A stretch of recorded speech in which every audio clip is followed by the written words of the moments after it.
ලාස් වේගාස්හි මම්මාවත් අතරින් මතුවී පෙනෙන දෙවැන්ත ගෝලාකාර අංගනය 2023 සැප්තැම්බර් මාසයේදී විවෘත කිරීමත් සමගම විනෝදාස්වාදය අරමුණ ඔප්නංවා ගැනීමට පුළුවන් වුණා. සිවිල්ම පුරා විහිදෙන අතිශය පුළුල් තිරයක් සහිත මේ ඇතුළත අත්දැකීම මින් පෙර නොදුට එකක් බවට පත් වුණා. ඒට සුළඟ හා සුවඳ පවා ජනනය කළ හැකි බවට ඔබ විශ්වාස කරනවා. මේ ගෝලයේ නිර්මාණකරුවන්ට අවශ්‍ය වුණේ ඒ තුලදී ප්‍රේක්ෂකයා Taman අරඹන චිත්‍රපටය හෝ ප්‍රසංගයේම කොටසක් බවට හැඟෙන ආකාරයට අත්දැකීමක් ලබා දෙන්නට. ඇත්තටම මොකක්ද මේ අත්දැකීම? තිරයක් මත දිගෑරෙන දියුණු තාක්ෂණයක් මුසුණු සංදර්ශනයක් හරහා සැබෑ ලෝකයේ අත්දැකීම සජීවීව ලබා දෙන ලාස් වේගාස්හි පිටුපස සිදුවෙන හරඹ ගවේෂණය සිදු කරන්නටයි අපි අද ලෑස්ති වෙන්නේ. ඉතින් රැඳෙන්න මේ වීඩියෝ එකේ අවසානයේ තෙක්.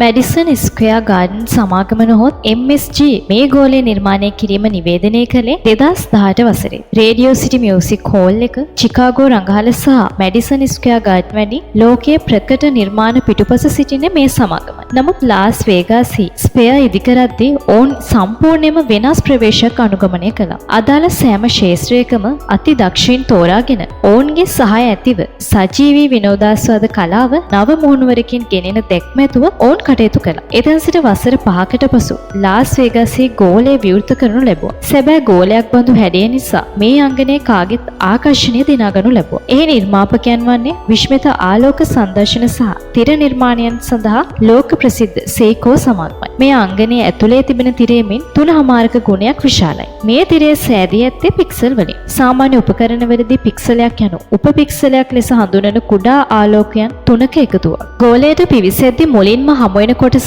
ඒට්‍රියම් ලෙස නම් කර තිබෙනවා. නවීන ශව්‍ය සහ දෘශ්‍ය තාක්ෂණ එකතුවක් එහිදී දකින්නට පුළුවන්. නමුත් ඉන් වඩාත්ම කැපී පෙනෙන්නේ අති දෙවැන්ත බිත්තියක්. ඒ මත රූප ත්‍රිමාන ලෙස පෙනුනත් සැබවින්ම මවන්නේ දෘශ්‍ය මායාව. ඒ විතරක් නොවේ. ඒට්‍රියම් එක වටා ඕරා නැමැති කතා කළ හැකි රොබෝවරුන් 5 දෙනෙකු තබා තිබෙනවා. මේ රොබෝවරු ඇවිදින්නේ නම් නැහැ. නමුත් අමුත්තා සමග කතා බහ කරද්දී සහ ගෝලය පිළිබඳ දැනුවත් වීම කරද්දී උඩුකය චලනය කරන්නට ඕන්ට හැකි. ඉංජිනේරුවන් ඕරා විස්තර කරන්නේ කෘත්‍රිම බුද්ධියක් නොව කෘත්‍රිමව බුද්ධිමත් කරන ලද රොබෝවරු විදිහටයි. ChatGPT, Whisper, Google Media Pipe ඇතුළු විවිධ මෘදුකාංග ගණනාවක් රොබෝවරු තුල එකවර ක්‍රියාත්මක වෙනවා. මේ රොබෝවරු සමග යම් වේලාවක් ගත කිරීමෙන් පසු රංගශාලාවට පිවිසෙන්න පුළුවන්. ලාස් වේගාස් ගෝලයේ ඇතුළත තියෙන රඟහල ඔබ අප එදිනදා දකිනා වගේ සාමාන්‍ය එකක් නම් නොවේ. එහි ප්‍රධාන තිරයේ විශාලතම IMAX තිරවලට වඩා 20 ගුණයක් පමණ විශාලයි. ගොඩනැගිල්ලේ ගෝලාකාර ආකෘතියටම ගැලපෙන අයුරින් නිර්මාණය වී තිබෙන මේ ඇතුළත තිරය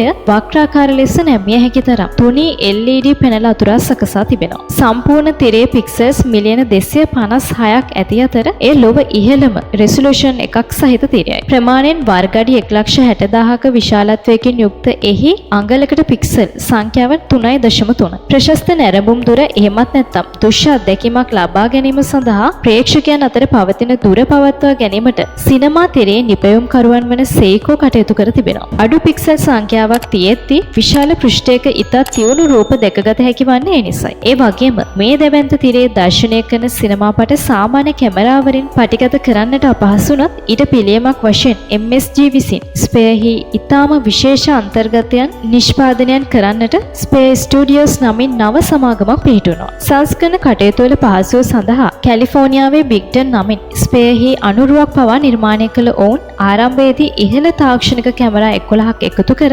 කැමරාකරණය අත්හදා බැලුවා. නමුත් ඒ ආකාරයෙන් රූගත කිරීම සහ සංස්කරණයේ ඉතා සංකීර්ණ කටයුත්තක් බව ඔවුන්ට වැටහුණා. විවිධාකාර උපක්‍රම අත්හදා බැලීමෙන් පසු වෙළඳපොලේ සුදුසු විකල්පයක් නැති බව දුටු ස්පේස් ස්ටුඩියෝස් නවතම කැමරාවක් නිර්මාණය කරා. එය මෙතෙක් ලොව නිපදවන ලද හොඳම වීඩියෝ කැමරාව ලෙස බොහෝ දෙනා සැලකනවා. බිග් ස්කයි නමින් හඳුන්වන මෙගාපික්සල් 316ක තප්පරයට රාමු 120ක වේගෙන් 18ක සිනමා රූගත කිරීම ඉහළ විභේදනයක් ඇති අතිශය සුමට රූප රාමු ලබා ගන්නට පුළුවන් තරමේ සුපිරි කැමරාවක්. මාළු ඇසක් මෙන් පිටතට විහිදෙන ෆිෂ් අයි ගණයේ දැවැන්ත කාචයක් සහිත මේ කැමරාව හසුරුවන්නට පුද්ගලයන් 12 දෙනෙක් අවශ්‍ය වෙනවා. නමුත් මේ කාචය මේ කැමරාවේ එක් කොටසක් විතරයි. රූපරාමු ග්‍රහණය කර ගැනීම සඳහා අත්‍යවශ්‍ය වෙන සංවේදකත් කැමරාවක ප්‍රමිතියට බෙහෙවින් බලපානවා. පටිගත කිරීමකදී කැමරා කාචය හරහා කේන්ද්‍ර අභිසාරී කිරණ ආලෝක කිරණ ඊට පිටුපසින් ස්ථාපනය වී තිබෙන සංවේදක මගින් ග්‍රහණය කරගන්නවා. කැමරාවේ තාක්ෂණික අංග සඳහා පමණක් ස්පේස් ස්ටුඩියෝස් වෙනම පේටන්ට් බලපත්‍ර 10ක් ගොනු කර තිබෙනවා.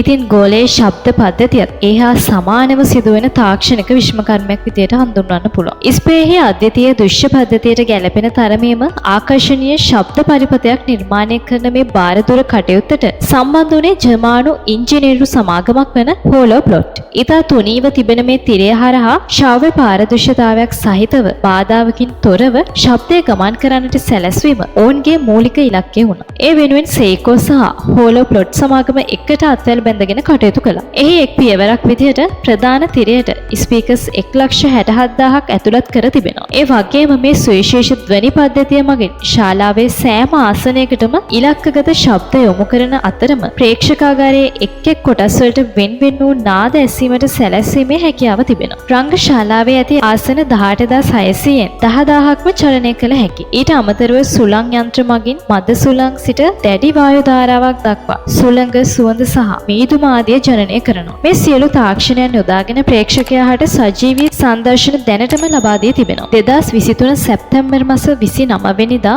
යූටෝ නම් අයර්ලන්ත රොක් සංගීත කණ්ඩායමේ ප්‍රසංගයේ එහි පළමු වන සංදර්ශනය. අනතුරුව ෆිෂ්, ටෙඩ් ඇන්ඩ් කම්පැනි සහ ඊගල්ස් වැනි ලෝක ප්‍රකට සංගීත කණ්ඩායම් රැසක් මෙහි ප්‍රසංග පවත්වා තිබෙනවා. ඊට පසුව සිනමා පට මෙන්ම තෙවන්ත ක්‍රීඩා වැඩසටහන් මෙහි පවත්වාගෙන ගොස් තිබෙනවා. පියවි ලෝකයට සමාන 4D සිනමා දර්ශන සහ සුවිශාල හෝලෝග්‍රෑම් වලින් සමන්විත මේ UFC සටන් වාර නරඹන්නට සමහර ප්‍රේක්ෂකයින් සඳහන් කරේ තරඟකරුවන් ප්‍රතිවාදීන්ට එල්ල කර ප්‍රහාර Tamanට දැනෙන තරමටම සැබෑවකටම සමාන වුණු බවයි. ඇතුළුවීම සහ සිනමා දර්ශන ඇතුළුව මෙහි සාමාන්‍ය ප්‍රවේශ පත්‍රයක් එක්සත් ජනපද ඩොලර් 100ත් 154 මිලකට අලෙවි වෙනවා. ඉතින් මේ අද්විතීය නිර්මාණය පිළිබඳ ඔබත් මොනවද සිතන්නේ කියලා අපිත් එක්ක බෙදා ගන්න. නැවත මේ වගේ වටිනා වීඩියෝ එකකින් හමු වෙන තුරු ඔබට සුබ දවසක්.